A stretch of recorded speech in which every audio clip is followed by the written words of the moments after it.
Hello, everyone. Welcome to The Real Truth. I'm Tommy Spina. Today's guest is Mayor Randall Woodfin, and oddly enough, he is freshly from having given the State of the City address in downtown Birmingham. So he's going to give it again,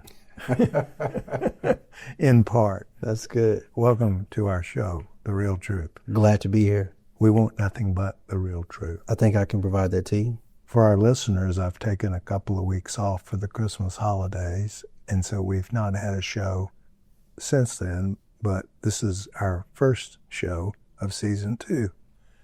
You were our first show of season 1. So what is the state of our city? I'll start with public safety. I believe when 2024 ended, our backs were against the wall. We had the highest crime related to homicides we've ever had in our city's history since 1933. We were short police officers. And it was a struggle of perception and reality of people feeling safe and the city being safe.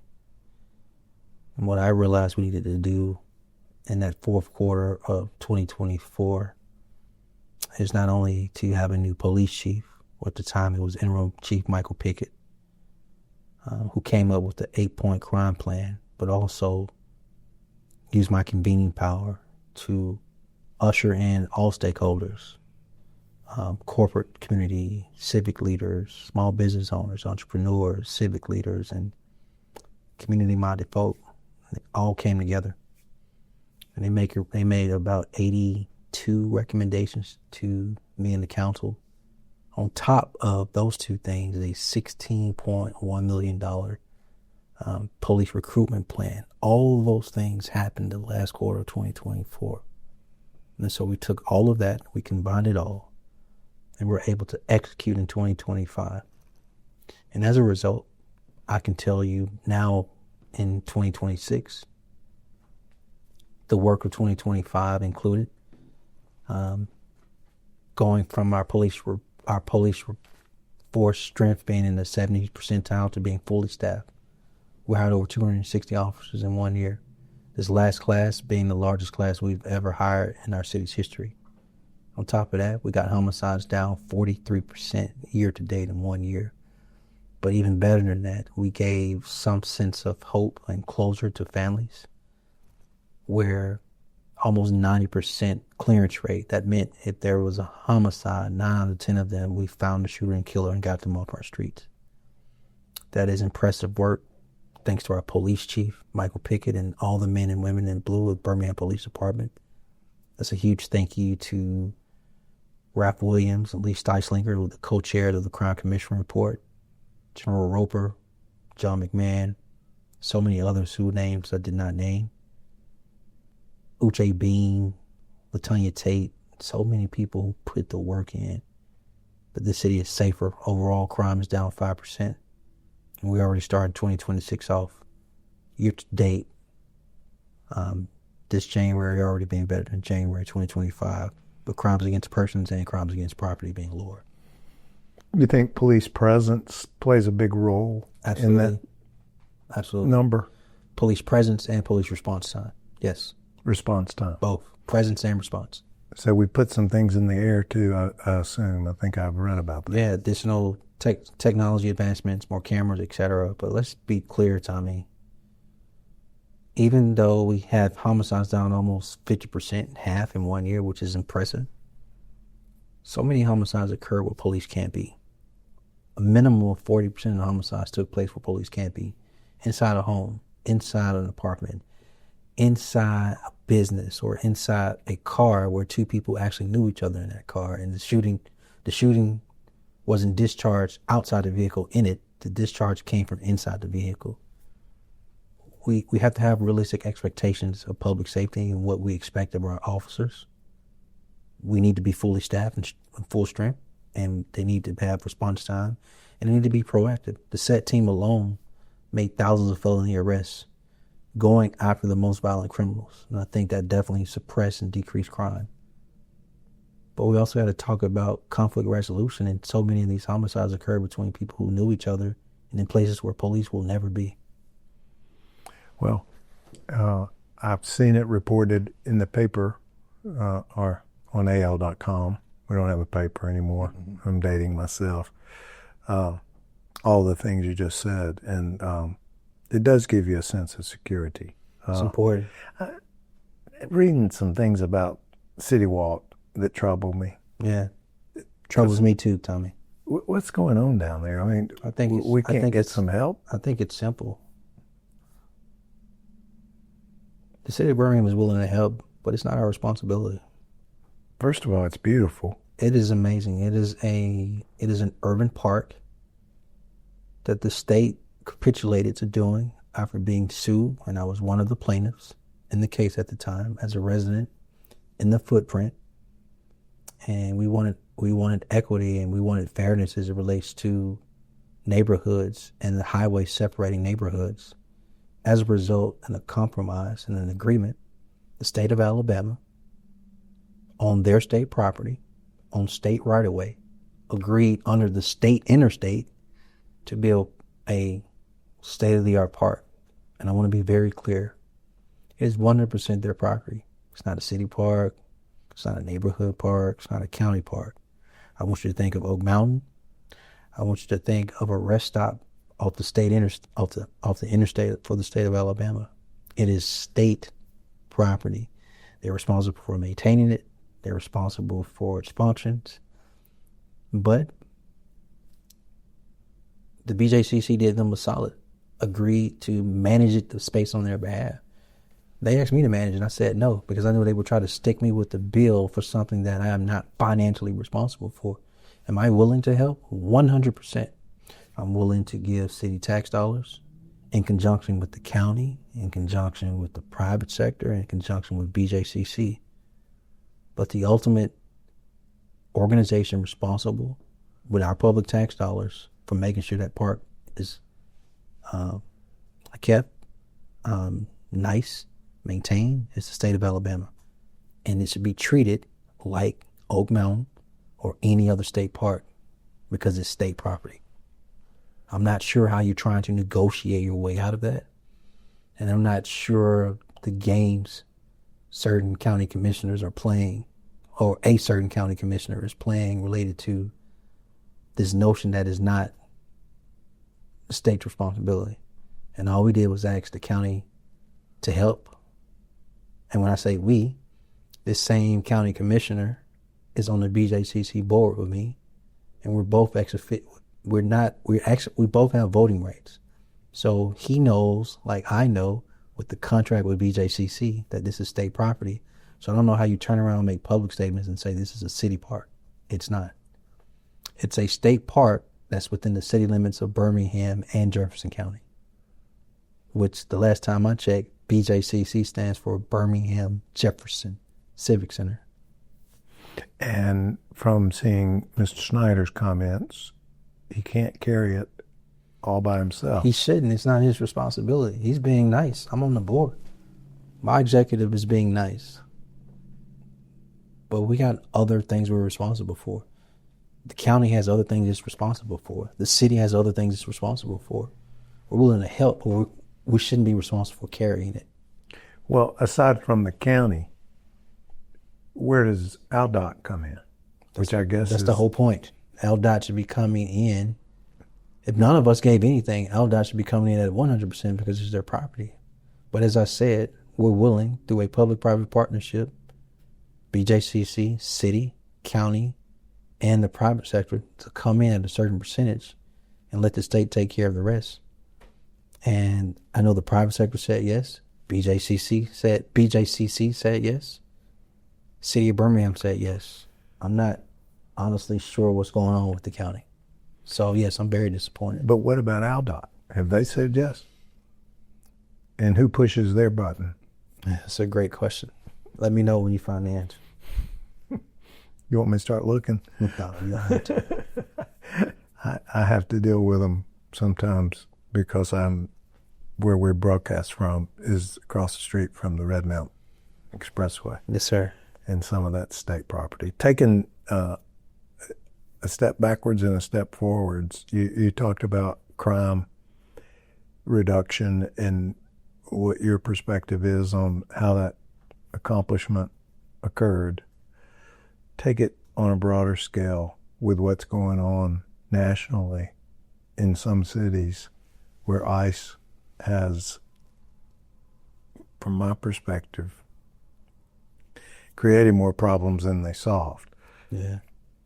Can you imagine if the Birmingham police went around with masks on? No, I can't. I feel like sometimes I'm walking around in Jerusalem. Yeah. Can you imagine if the Birmingham... Everybody carries a gun in Jerusalem. Imagine if the Birmingham police just stood in front of people's cars, whether they were trying to reverse or drive off, putting themselves in a way to cause things that allows them to then claim they're the victim. Can you imagine that? What if we were chosen one day? Have you thought about that? Not on my watch, my friend. How do you, hate to use this word, but how do you combat against that? Not on my watch. We follow the rule of law in this city. That includes law enforcement. That's all I got to say about it. That's it. So they're sending in more Homeland Security folks into Minneapolis. They're yeah, it's scary to feel like the federal government is inciting things. You know, you're supposed to be the bigger person and decrease or stop things from going left, not be the cause of it. Like, you're walking around with the kerosene and gas in your hand. You're trying to start a fire. That's not how our federal government should be showing up. Well, I suppose we'll see how that unfolds. I know the FBI is on the ground conducting an investigation up there, and I'm sure there will be litigation, but in the meantime, you have a city that I'm sure people that live in the suburbs are uncomfortable driving into or being around, are probably staying holed up. Speaking of what's going on nationally, we have elections coming up. Yes. And in Alabama, May is our date May 19th. for primaries. Yeah. And in Alabama, last time you were on our show, you were on with Governor elect, shall we call him, Doug Jones. Yes, sir. Representing what used to be the only party in the state of Alabama. Yeah. Where do you see us going? And I know you travel a good bit, so you're engaged with the Democratic Party on a national level. Yeah. Speak to what you feel is the feeling of the leadership of the Democratic Party in terms of where they see us. I'm a Democrat, obviously. But I would vote the person. You know, the straight ticket voting needs to go. I do believe that. No. But yeah, I'm lucky, Tommy. My position is nonpartisan. So when I wake up every day, I think about just how to solve problems. I don't know what it's like to be partisan. That's not my world. And you know, when you're in my position, you focus on quality of life, solve problems, help people. I'm trying to imagine a world where I woke up every day and fought fellow Alabamians just because of their party. I'm not sure I'm comfortable with that. It's kind of stupid to me. What I mean by that is, if you're going to have partisan politics, it needs parity, it needs balance. We don't have that in the state of Alabama. The other concern I have is one party's been in control for a long time, so at least 2010. And all I want is people's quality of life to be better. I want people to have, I want Alabamians to be able to afford their premiums. I want Alabamians to have health care. I want Alabama to be Sweden. Yeah, I want Alabamians to be educated and have better health, and better mothers to have better maternal health outcomes, or pregnant mothers to have better maternal health outcomes. I would love to see us stop,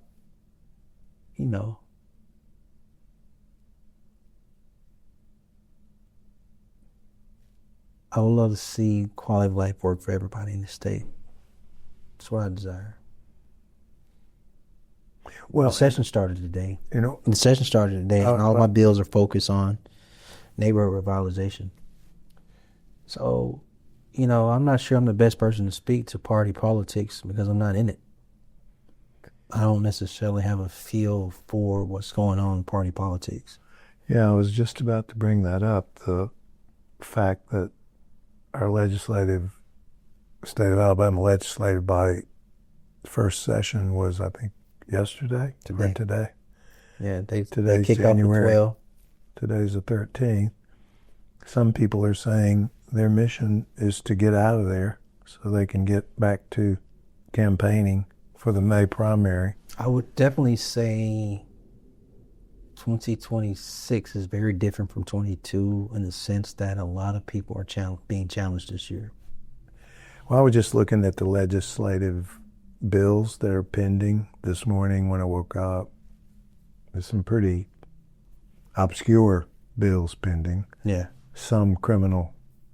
I primarily read the criminal stuff, but I also look at something that grabs my attention. You made a comment about and this is all because we have no home rule in our state. No. How does that compare with other states? Is that unheard of? Are we the only one like that? And there are other southern states. I think we should be able to control our own destiny. Well, we had what I would call what do they call it when you a coup of the Birmingham Waterworks Board, where they come in and take over. Yeah, that's an example of just a full takeover because they could, under the auspice that all the stuff was wrong, but you come in, you haven't made anything better, you've made it worse. But they picked pretty low-hanging fruit to go after. That's correct. I mean, it was very dysfunctional from what the public's perception was. Right. Do you have a fear that they may try to involve themselves in other agencies? And I'm talking about Birmingham because we're in Birmingham, and we seem to get picked on a lot. I'll tell you what my hope is. My hope is that they will support economic development for our city and our region. My hope is that the Jefferson County delegation will get along better, because if they had a unified front on supporting Birmingham and the region, we will get wins like other areas of the state. So I got some concerns about a lot of different things, but I'm hoping that people can work together better too and protect Birmingham and our region, including our assets. This is such an insignificant problem, but I'm going to ask it because I get asked it all the time. We read about street improvements, urban revitalization,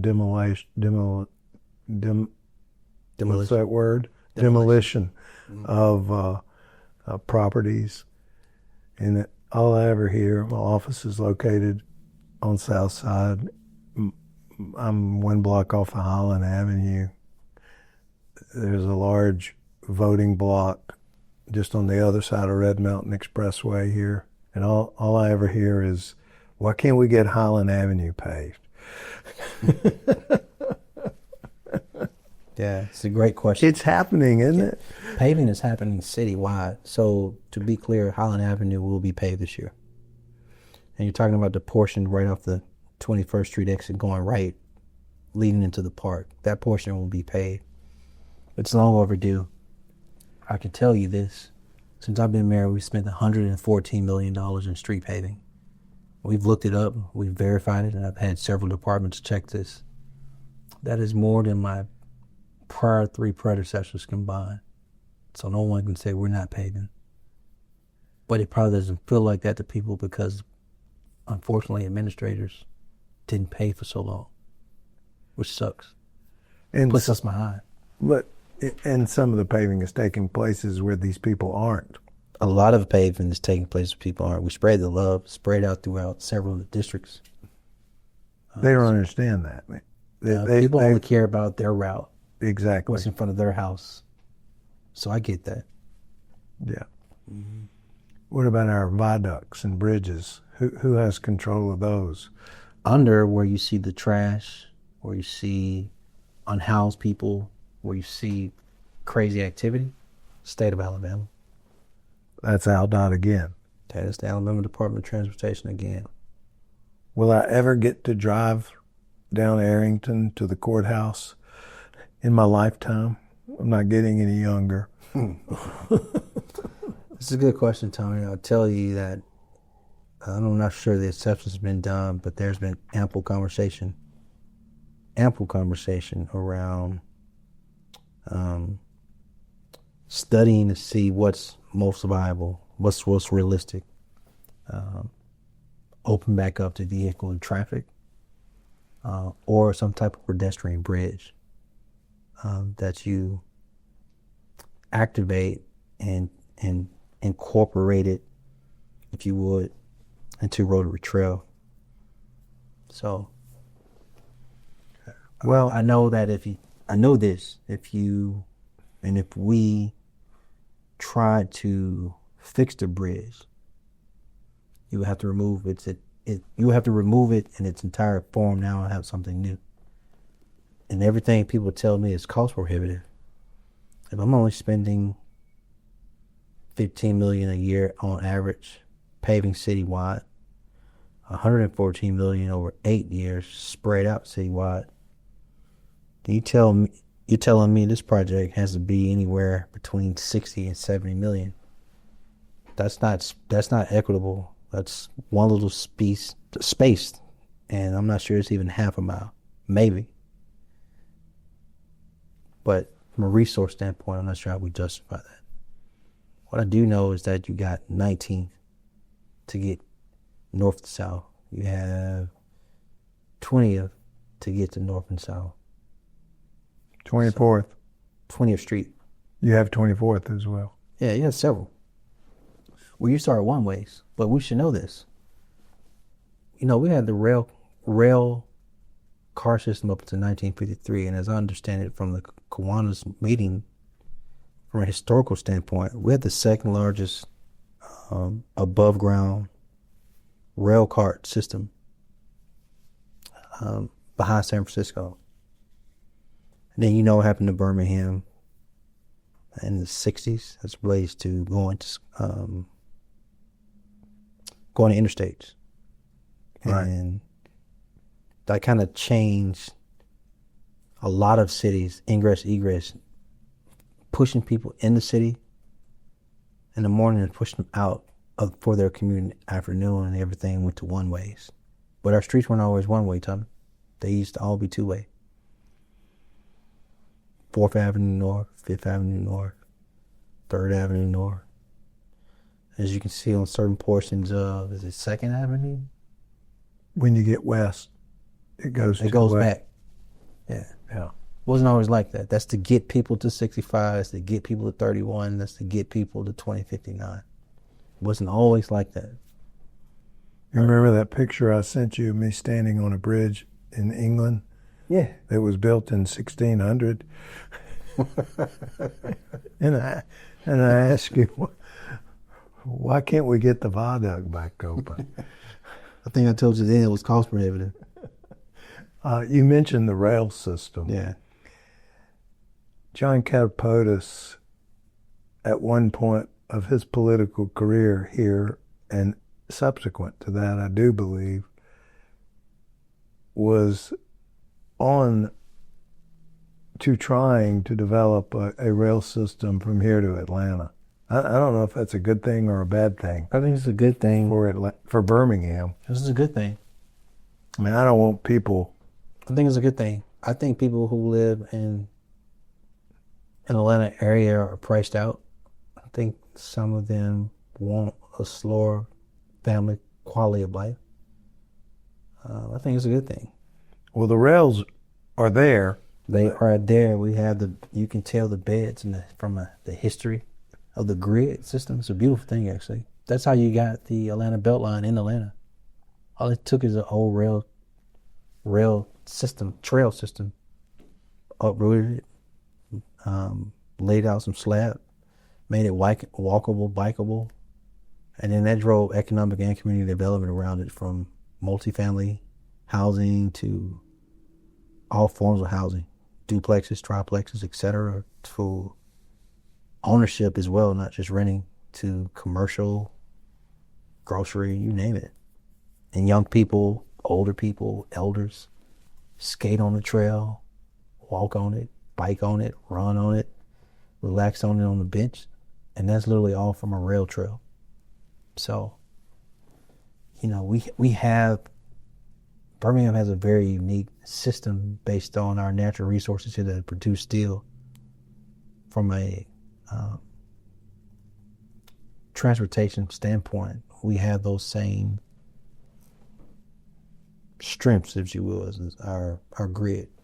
So we have an infrastructure from which we could build on. Yes. To create that. Yeah. Now we're talking long range. You build out from the Rotary Trail. The Rotary Trail's the nucleus.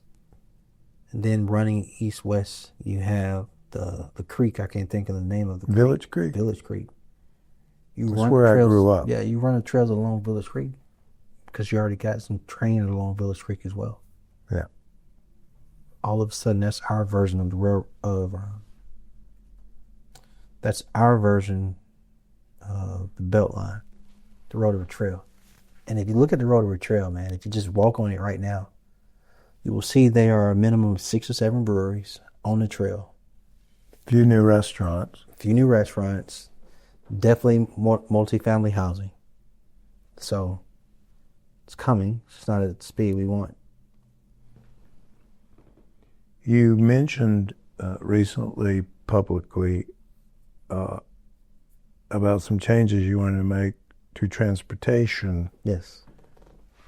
Around our city and make it more user-friendly, I guess. Yeah. I think people don't even think in terms of not getting in their car when they get up in the morning.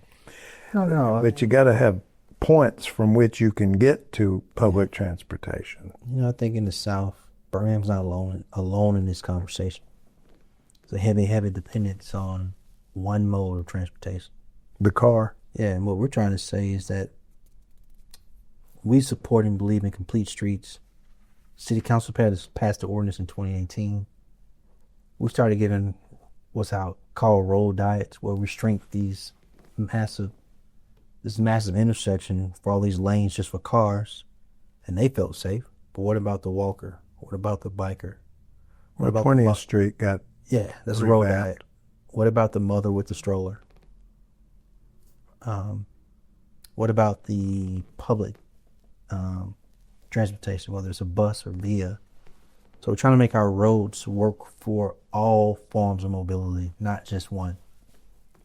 Well, going back to the rail system, Mobile's venture into the Mobile-New Orleans train ride has been a tremendous success from what I have heard.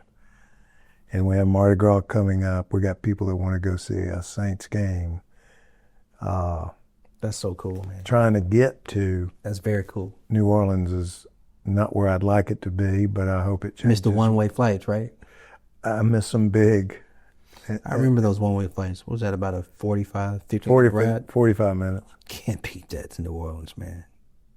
You can't beat that to New Orleans. Yeah, I get asked that question a good bit as well. But that people need to understand that that is the airlines that make those calls. Right. Although they'll come up to me and say, why can't you make that happen? You're on the airport authority. And I'll say, because it's not my call. I mean, I can push, and I push it every time I have an interaction with Southwest. But they're looking to put bottoms in seats, and that's their bottom line. And oddly enough, they know, because of the Steve Jobs' creation of the cell phone and how it has morphed into a tracking unit, right. They know who's going where, from where, and when. So they're able to look at the who from Birmingham needs to look. We've added 2 flights to Nashville. It's 3 hours away. Two different airlines? No, one airline, 2 flights a day. 2 days a day. I got you. That are about to open up. So what do we have now? One way. 18 cities? Yeah, about. Not one way direct. Nonstop. Yeah. 18. About that. I think that's the exact number. Miami, a few others. New York. Miami is one from America. DC. It's not bad. DC, of course. Philly, Orlando, Chicago, Atlanta, Dallas, Houston. There are others. Detroit has a direct. Detroit is. I don't understand why they don't have the one BWI in Baltimore no more, though. That doesn't make sense. Charlotte. If we didn't say Charlotte. Well, U.S. Air got eaten up by American, I think. Yeah. And Spirit went belly up. Yeah. Again.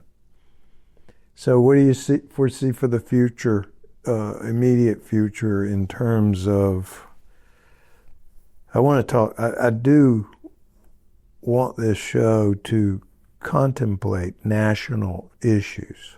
I know today we've spoken about Alabama, but mostly Birmingham and surrounding areas. And there's a column that gets written and published sometimes on AL.com that lately I think has been dogging Birmingham. It's called Comeback Town. It's David Shares, who's been a guest on my TV program back in the day. He seems to have taken a different turn on us. He was pro-Birmingham for a while. I got a different interpretation. From? Reading his articles. Sounds like he's trying to talk people out of coming here. No, I think in pure, like, just how plain and raw, I think he's a big better and believer in Birmingham. And I think his view, he thinks Huntsville is running circles around Birmingham and kicking our butt in job growth, economic opportunity. And what he's saying is, you compare us to other areas, they got their political infrastructure and relationships together, which allows them to have their economic development infrastructure together, which allows them to yield results for growth. In Birmingham, we're so politically fractured with 30 plus cities in one county, which yields itself to people, past tense, no trust, present tense, building trust, but that takes a while. And then moving towards a shared vision, shared alignment and collaboration. And we all hold ourselves accountable to, these are the metrics. I mean, let's just acknowledge, separate from all the cities in Jefferson County, which are 30 plus, I think it's something like over a minimum of 20,000 plus people commute into the city. Into Jefferson County daily for work from Shelby County. Mm-hmm. So we're still the economic center of the state. We're definitely the economic center of the region. We still drive GDP for the state. But David is saying, get your political house in order, then you can get your economic development house in order. Those two things. If you have dysfunction in one, you have dysfunction in the other. That's what I hear him saying. Well, do you believe that to be an accurate statement? Yes. I think that, I said this at the State of the City, so I can stand on what I'm saying, that I put a slide up and showed all the economic development organizations. And then I showed another slide that over 50 plans on all these years. And there is no shared vision, one vision among those organizations combined. There are no shared metrics of which will then allow us to hold ourselves accountable towards this is where we're trying to go, this is how we get there, this is what we're going to do to get there, and this is how we measure daily, weekly, monthly, quarterly, yearly. None of that exists. So they compete with one another. They compete and at a redundancy of services. Yeah. You're never going to grow like that. And we have to acknowledge that. But before you try to move on that or blow that up, we need to get clear on what our shared vision is for our city and region around economic development and job creation. Then, do we have some shared aligned priorities within that vision? And then within those priorities, what's the plan to make those things materialize? And then what are the metrics towards making those things materialize? And then collectively holding ourselves accountable so we can hold mirror up in our face or send to the community or investors to say, this is what we say we're going to do. This is your report, monthly or quarterly again or yearly. I don't know. I don't know that those people south of Birmingham want to cooperate with those people in Birmingham and north of Birmingham, which is what it's going to take to do what you're talking about. This is where I am, Tommy. We want to swim together or all sink together. That's the only choice. There's nothing in the middle. I get it. Everybody got their city. People got their own school systems and, don't want to blow stuff up like that or join cities. I'm fine with that. I'm talking cooperation. I'm not talking consolidation. Where's the shared vision, shared alignment and collaboration, shared metrics, and that we hold ourselves accountable to? And go out here, get jobs, job creation, opportunity for everybody. Is there a group that exists currently that can work toward that goal of shared cooperation? Do we have don't we have a Jefferson County Mayors Association or something like that? I am the convener as mayor. The same way I convene everybody around public safety to make it better. I'm going to take the same public pulpit, if you would, and use the same convening power and put everybody in the room, the organizations, the leaders, and tell them the only way we get out of this is if we work together. One vision, shared vision, alignment, full collaboration, honest metrics. We hold ourselves accountable to it. That's it. Do you get positive reaction if you put that word out there? I mean, I thought the Kiwanians were positive today. I was very forceful. I told them, you will come with me because you don't have a choice. You don't have a choice because you actually love Birmingham. You want Birmingham to be better.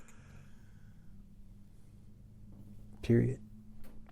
Well, in order for Birmingham to be better, our neighbors have to be better.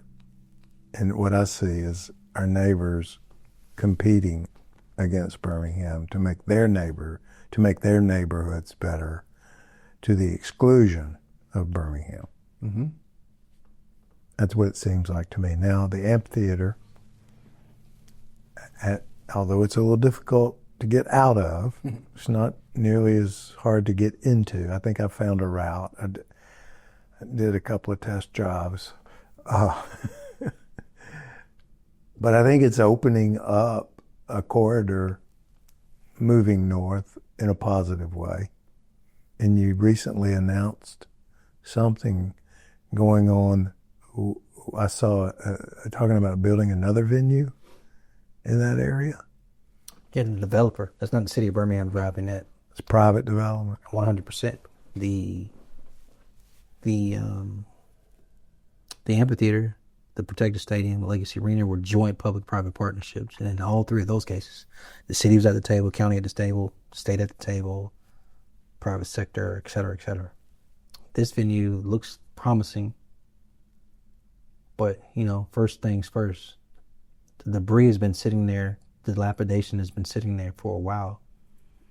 Demo that, and then move on to things you say you're going to do around vertical construction for housing. That's what I want to see in that footprint. And I'm biased on that site because I was born there. I'm what's called a Blue Star baby. I remember the Blue Star. Yeah. Didn't somebody buy that? They keep it? Yeah, I don't know. George Barber might have it out there at the Motorsports Park.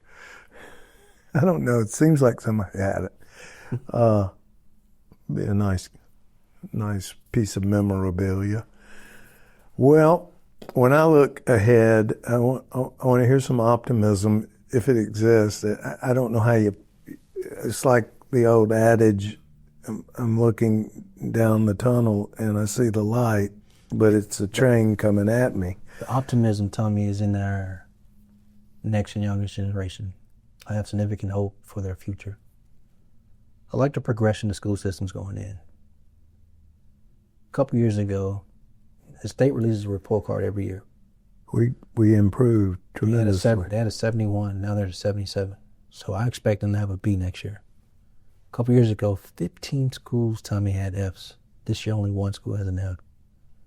That's tremendous progress. The investments we made in financial literacy and conflict resolution and mental health and the arts, we have to keep investing in our youth, but they're responding. So shout out to the superintendent, Dr. Mark Sullivan, the principals, the teachers, the parents, the students. They're putting in the work. Here's where the hope comes in. This third term, I'm not making our youth and children a part of my agenda. They will be the why to the agenda. We have to drive cradle to career. Cradle to a career is a simple notion of we invest in the whole child, a holistic approach, and for the long haul on the pipeline of birth to 5, which is early childhood, K through 12, not just from 8 a.m. to 3 p.m., Monday through Friday, August through May, but what do we do May through August? What do we do on weekends? The full investment. And when our children finish high school, what's the plan around making them not only college ready, but career ready, not only career ready, but life ready? It's a lot of hope in that. Endowing the Birmingham Promise. Making sure their early childhood learning centers in our public housing sites. Giving families opportunities for their child to be educated. You want to break poverty? Make the next generation be as educated as possible. And then they choose to make life decisions better for them and their family. Does what appears to be going on in our nation's capital create obstacles to that vision you're speaking of? Yes and no. Yes, in the sense that you would love to have the federal government be at the table as a partner and drive federal grants towards the type of work when we have a detailed plan. No, we just do it ourselves and go local and private. Bottom line. Well, I know you're talked out for today. I actually, to your audience, I don't mind sharing this because I said this multiple times in the State of the City. I am sleepy today, Tommy. I have a 17. I have 2 bonus boys who I'm just proud of, man. They're just growing and mature, and they're 17 and 12. 17-year-old will be 18, January 20th, and he's a graduating senior in high school. I'm just proud of him. Proud of his little brother, too, who just started basketball. He had his first game yesterday, and it was so smooth. He scored the last play. He pulled up to the court as the clock was winding down, crossed his opponent over, stepped back, and shot a 3. Oh, goodness. It was beautiful. It was 12. I couldn't do that when I was 12 in the 6th grade at all. I didn't even make the team. I'm too short. Proud of him. But then I got this other situation that, as happy as I am about it, I am sleepy Notice I didn't say tired, just sleepy. I have a daughter that's 17 months. And literally as of today, I have another daughter that's 6 weeks old. My daughter that's 6 weeks old treats the daytime like night and treats nighttime like day. I know some people like that. The bassinet is also on my side of the bed. So I'm first up. So I have my watch, and I sleep in it. I sleep with it on, and it tells me my sleep score. And I wake up, and it tells me poor sleep. And I'm like, yeah, no kidding. Yeah. Out of 100, this morning I had a 41, which is better than last week. It was a 37. So, whether it was the State of the City speech or this podcast, I've just done it. I'm asleep while talking to you. Well, you've done, I've noticed you're somnambulistic. I'm gonna let you go home and go to bed, okay? Yeah, thank you so much. Are you going home when you leave here? No, I got some work to do. We'll see you next time. Yes, sir. Thanks for being with us. Absolutely. This is The Real Truth. Thank you for joining me today on The Real Truth. My name is Tommy Spina. I hope you enjoyed today's conversation. I hope you will follow or subscribe to my podcast and listen in to the next episode. If you found it valuable, please take a moment to rate it and review it. It helps us to reach more listeners that care about the issues that matter. Share it with a friend. Stay engaged and remember, the truth matters. I'll see you next time.